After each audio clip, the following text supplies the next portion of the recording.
there are still some things we can do with type in an image without rasterizing it.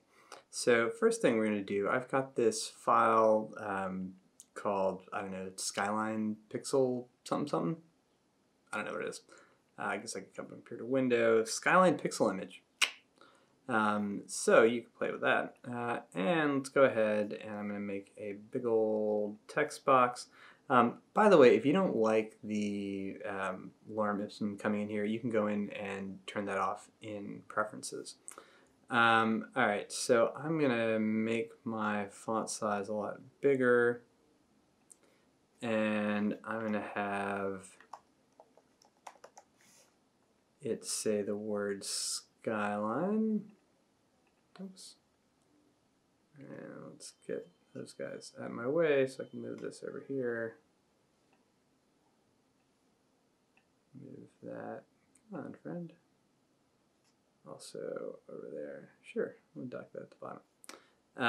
So I'll go ahead and select that. I guess maybe I'll come up here and choose a font.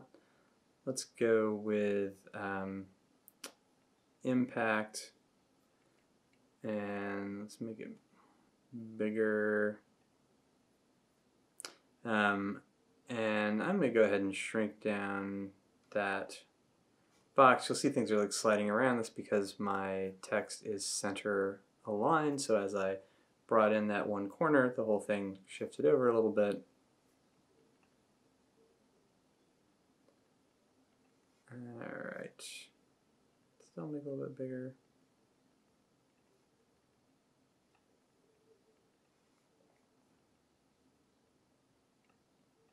Okay, so there we go. I'm gonna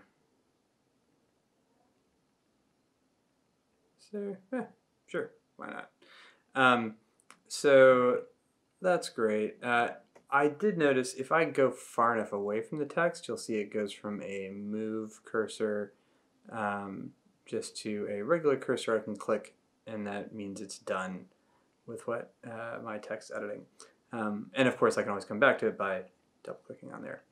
But what I would like to do is I'm going to go ahead and hold down the Option key, go between my two layers, and indent that oh, I did it backwards. If I indent the skyline to the background, nothing happens. That, my friends, is not what I want to do. Double click that background, give it a name, and let's put it on top.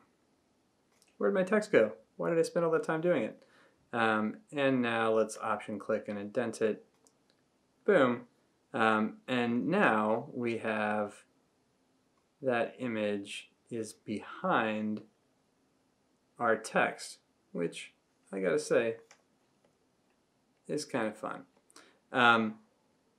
So with that, I can still go down to my skyline thing. I can hit Command T for free transform.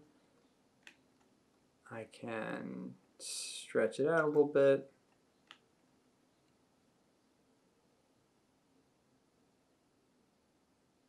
Make it real, oops, gosh darn it, like a real big. Okay, and now I can move my photo layer around. I'm going to turn off auto select layer, make sure I have that Rome skyline layer, and then I'm just going to shift it around so that is there in the middle. Maybe I'll even shrink that down a little bit.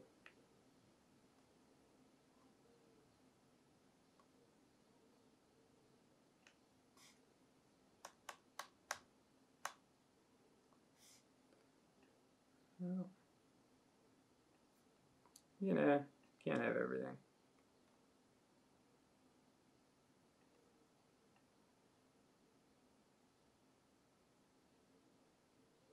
Okay, there we go. And I'll hit OK on my magical touch bar stupid thing. You can also, there was a little checkbox up the top. I could have done that instead. Okay, so now we've got this thing where it's kind of like those old postcards, right, where the picture is inside of the text. and I've stretched it using free transform. But the thing that's really interesting is that it is still editable text, right? So if I look at those layers, Skyline is still there as that magical letter T. Now it says Rome. And so I can still go in and, double click on it to edit it. I can change the font size if I wanted to. I could change the, pardon me. I can change the font face that I'm using if I felt so inclined. All of those things are available to me, which is pretty cool. So again, there are things you can do without having to convert this into a raster-based image.